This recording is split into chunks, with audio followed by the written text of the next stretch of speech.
Sebelumnya, 3 anggota polisi Satuan Narkoba Polsek Senen, Jakarta Pusat dikeroyok saat menangkap bandar narkoba di kawasan Berlan, Matraman, Jakarta Timur. 2 orang polisi mengalami luka bacok dan 1 orang menceburkan diri ke Kali Ciliwung untuk menyelamatkan diri.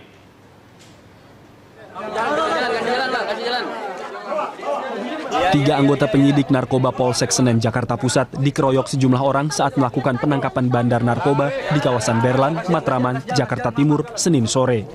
2 orang polisi mengalami luka parah akibat bacokan senjata tajam, dan 1 anggota lagi bersama dengan informan menceburkan diri ke Kali Ciliwung. Anggota polisi yang terluka bacokan sudah dirawat di Rumah Sakit Cipto Mangunkusumo, Jakarta.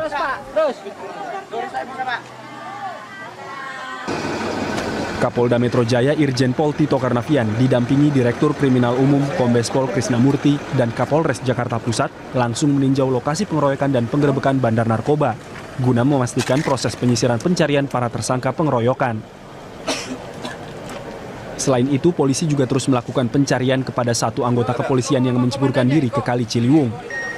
Sedangkan lokasi Berlan, Matraman, Jakarta Timur sampai sekarang masih dijaga ketat aparat keamanan. Kaitannya dengan masalah pengembangan narkoba, jadi pada saat pengembangan yang bersangkutan sudah diamankan, kemudian dari ada beberapa yang melakukan perlawanan, sehingga masyarakat provokasi untuk itu. Tapi padahal yang melakukan itu adalah para pelaku si narkoba itu. Setelah melakukan pencarian, akhirnya Selasa sore anggota unit narkoba Polsek Senen, Bribka Taufik Hidayat, ditemukan tidak bernyawa di Kali Ciliwung, Matraman, Jakarta Timur. Kepolisian juga telah mengamankan sedikitnya 6 orang yang diduga melakukan pengeroyokan dan penyalahgunaan narkoba ke Polsek Jakarta Timur. Serta mengamankan pula ibu dan adik perempuan pelaku bandar narkoba yang ditangkap. Kontributor Berita 1, Jakarta Timur.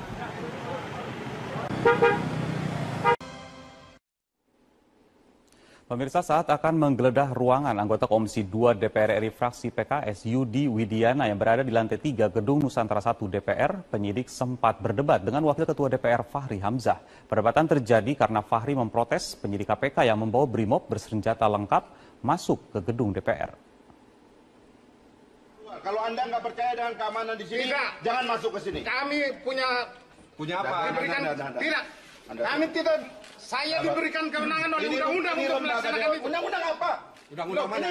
Saya diberikan kewenangan oleh KUHAP untuk melaksanakan itu. Surat tugasnya. Tolong, Anda minta surat tugasnya. Saya sudah menunjukkan surat tugas. Jangan Anda petentang-petentang mendalam pakai pakaian segala macam. Anda masuk sini sembarangan. Tolong. Ya. Tolong Mas. Ini aja, kita ngomong baik-baik di dalam. Silakan. Saya sudah ngomong dengan MKD dan Biro Hukum, Sekjen, ya. Saya sudah izin. Keluar dulu, kami nggak mau. Tidak, saya tidak akan keluar. Saya akan melaksanakan tugas saya. Ini tugas negara, bukan tugas pribadi. Saya juga tugas negara. Saya tugas negara. Saya tidak akan negara terus. Ya. Seolah-olah kami maling semua di sini. Wah, saya tidak menyatakan itu. Dong. Anda yang menyatakan. Anda yang menyatakan. Sekarang saya tanya, bolehkah saya masuk ke kamar KPK seenaknya? Tidak boleh. Ya, seperti inilah suasana adu mulut antara Wakil Ketua DPR RI Fahri Hamzah dengan penyidik KPK bernama Christian saat beberapa penyidik KPK yang dikawal oleh petugas BRIMOB bersenjata lengkap hendak masuk ke ruangan anggota Komisi 2 DPR RI fraksi PKS Yudi Widiana.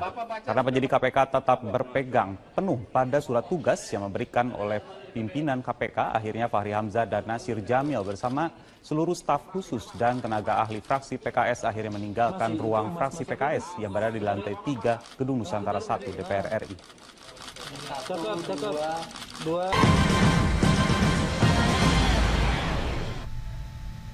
Terima kasih pemirsa, kembali lagi di Breaking News Metro TV. Kami masih menghadirkan informasi terkini pasca ledakan bom dan juga baku tembak teror di ibu kota yang terjadi di areal Tamrin, Jakarta Pusat. Perlu kami informasikan kembali, sempat beredar begitu ada informasi bahwa ledakan serupa juga terjadi di beberapa titik di ibu kota Jakarta. Namun berdasarkan keterangan dari Kadif Humas Mabes Polri, Irjen Pol Anton Carlian, bahwa sudah dikonfirmasi bahwa ledakan atau insiden teror ini hanya terjadi di areal Tamrin, Jakarta Pusat, di mana ledakan ini pertama terdengar di pukul 10.40 waktu Indonesia Barat, lalu menyusul ledakan kedua di pukul 10.50 waktu Indonesia Barat, di pukul 10.56 waktu Indonesia Barat, hingga pukul 11.02 sudah terjadi kurang lebih ada 6 ledakan dan juga baku tembak di sana. Dan untuk mengetahui informasi atau situasi terkini, kami akan ajak Anda untuk menyaksikan gambar yang sudah berhasil tim kami rekan bersama rekan Elvita Hairani. Elvita, sudah bisa mendengar suara saya? Ya, rekan Elvita. Ya, Widya, saya bisa mendengar jelas suara Anda. Mungkin Anda bisa melihat saat ini petugas kepolisian dari Ditreskrim Polda Metro Jaya dan juga sejumlah petugas kepolisian lain masih terus berjaga-jaga di pos polisi yang berada tepat di tengah-tengah Yellow Box Junction. Di sini adalah lokasi tempat terjadinya penembakan dan juga ledakan bom yang menyebabkan sejumlah korban meninggal dunia.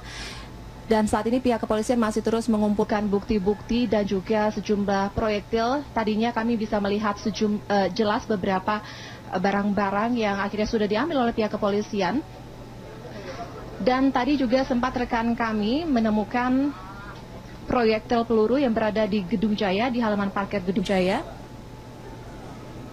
yang berada sekitar 10 meter dari lokasi tempat terjadinya perkara.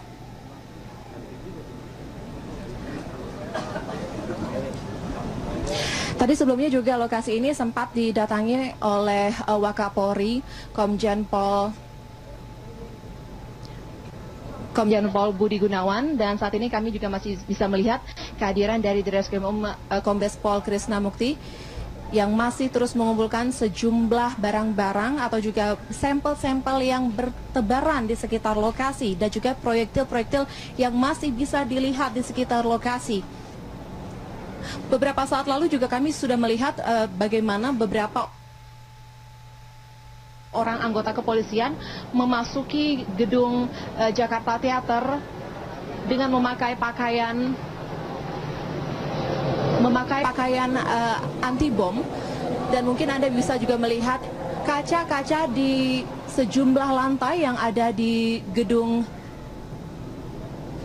ini pecah. Ini diduga diakibatkan oleh kerasnya ledakan bom yang terjadi pada siang hari tadi. Helikopter dari pihak kepolisian masih terus berjaga berkeliling untuk mengawasi lokasi sekitar, di mana dikhawatirkan masih adanya bahaya-bahaya yang bisa mungkin mengancam nyawa para warga yang masih berada di sini dan masih terus berkerumun di sekitar lokasi tempat terjadinya penembakan dan juga pengeboman.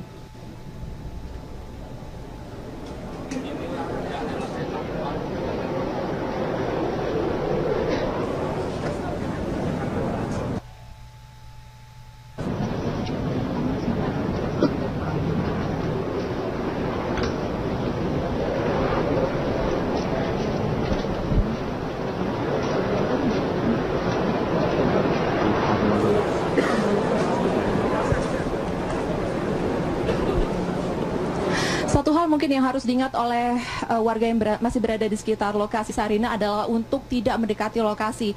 Dari tempat kami berada sekarang, dari titik pos polisi tempat kejadian, hanya sekitar 15 meter ke belakang ke arah jalan Kebon Kacang. Hanya sekitar 15 meter di situ sudah banyak warga yang berada di belakang garis polisi. Tadi sempat warga berusaha untuk menerjang masuk untuk melihat lokasi kejadian, padahal di lokasi yang ada saat ini masih banyak proyektil, barang-barang lain, sampel yang harus diambil segera oleh pihak kepolisian.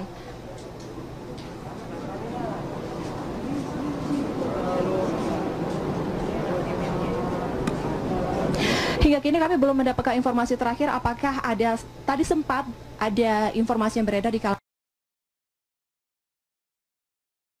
Jumlah agenda dilakukan Presiden Joko Widodo hari ini di Istana Negara, salah satunya melantik pimpinan PLT KPK Johan Budi menjadi staf khusus kepresidenan bidang komunikasi. Untuk mengetahui agenda yang lainnya kita tanyakan ke Jessica Wawor. Jessica, apa kegiatan pertama Johan Budi usai dilantik menjadi staf khusus bidang komunikasi? Pasca dilantik sebagai staf khusus bidang komunikasi atau ditetapkan oleh Presiden Joko Widodo sebagai staf khusus bidang komunikasi Andini, Johan Budi langsung mengikuti rapat terbatas yang digelar bersama dengan para menteri dari jajaran Kabinet Kerja, dan tentunya rapat terbatas tadi digelar pada pukul 15.30 membahas terkait dengan daftar insentif negatif. Adapun memang penunjukan Johan Budi sebagai staf khusus bidang komunikasi oleh Presiden Joko Widodo ini dilakukan dengan berbagai pertimbangan. Di antaranya adalah pertama, mempertimbangkan Johan Budi memiliki rekam jejak yang baik selama menjabat atau bertugas di Komisi Pemberantasan Korupsi, dan Presiden Joko Widodo menyatakan bahwa penunjukan ini tidak ada arahan secara langsung dan juga memang atas dasar keinginan dari Presiden Joko Widodo. Nantinya Johan Budi akan bertugas secara khusus